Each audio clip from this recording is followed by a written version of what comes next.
Friday, everybody. Welcome back to Kat's Writing and Reading Nook. So tonight, the book under review is The Anatomist's Wife by Annalee Huber. And let us look at how beautiful the Scottish moor looks on this cover.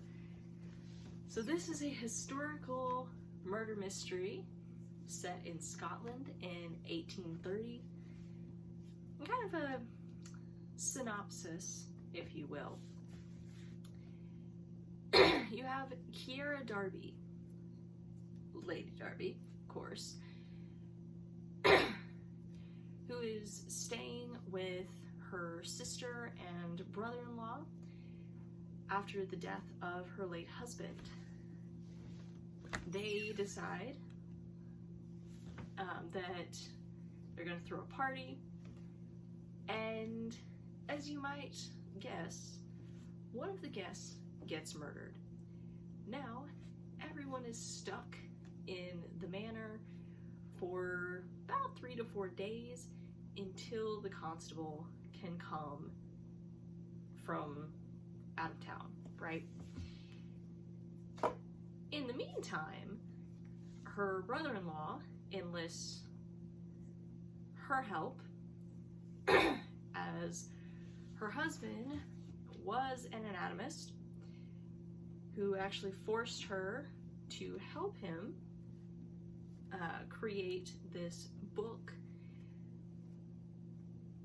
as she's also a painter, and so he had her painting the illustrations for his book.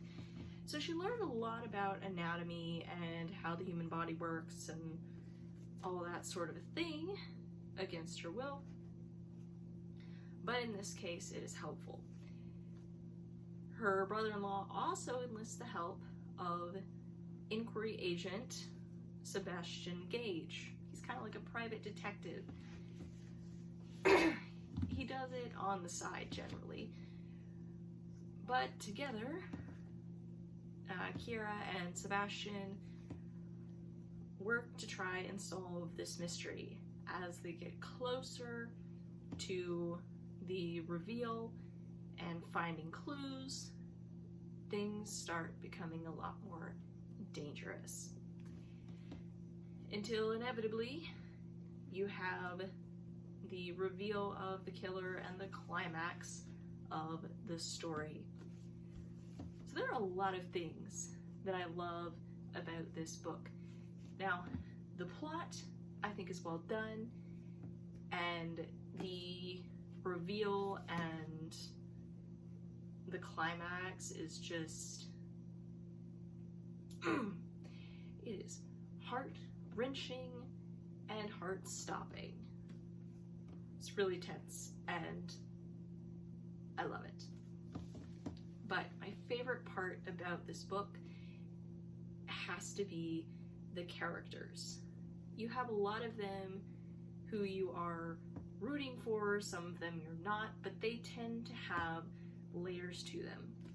And Ciara, she really is not like other women. You know, the whole like not like other girls thing where you're like, okay, no, you are like other girls.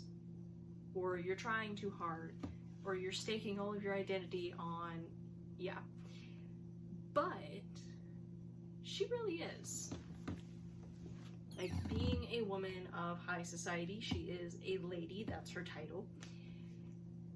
She's not supposed to paint, especially not publicly, but she does, and she's really good at it. It's also a way to help for her to process things in her life. She's also dealt with a lot of trauma, and she's having to sort through that and figure it out, and it is really difficult. But I think Miss Huber does a really good job of portraying her struggles, especially when it comes to trusting men who are not her brother-in-law and her brother. I don't remember if he's in here, but yeah, her brother's awesome too. But just watching her, even in this first book, learn and grow and become more resilient as the story goes on, it's beautiful. And also the whole, I know anatomy because my late husband forced me to paint cadavers, right? That's gonna be a thing. And you also see how other people in society view her because of that, and that's hard, and sometimes you want to punch people in the face. So, you know, it was well done. And her late husband, I'm honestly kind of glad that he's not in there, because he's one of those that I'd be like, okay, dude, you either need to do like a total 180 or die. Like, I'm just saying, that's a thing. But then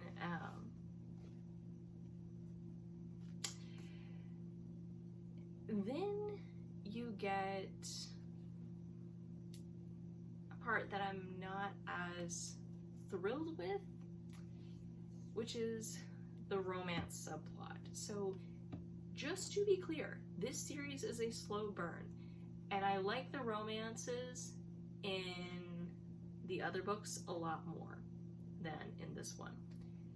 So as you probably guessed, it's Kiera and Sebastian. Like, it's set up that way, you know it. But in this story, neither of them are really ready for a relationship. They're not really thinking that way. But like, you know that based on some of the tension and things like that, that's where it's headed, right? But both of them have trauma, and both of them have issues that they need to resolve on their own and together, and they're just not there yet. So don't come explicitly for the romance, but what is there is well done. Just, it's slow burn, and while I like a slow burn, this one's harder for me to get into.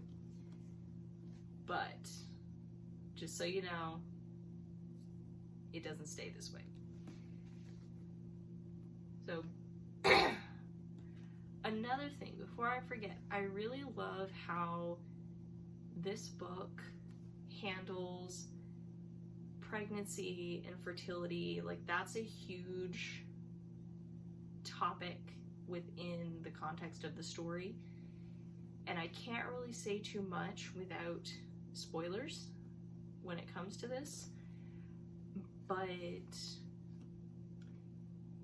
I think the whole topic is really well discussed and portrayed, and so it's just, it's so hard to read at times. And it's part of the reason why I would say adults, maybe high schoolers, are the target audience. I think those are the people who would have the desire and the maturity to handle the way this topic is discussed. And some of the scenes are a little bit intense because of that. And obviously it's a murder mystery, and so there's going to be bodies and stuff like that. But I would highly recommend this book if any of that sounds appealing to you. Again, The Anatomist's Wife by Annalee Huber. Also, she was actually the first author, and at this point the only no, not the only now. She was the first author that I actually reached out to and told her how much I loved her book.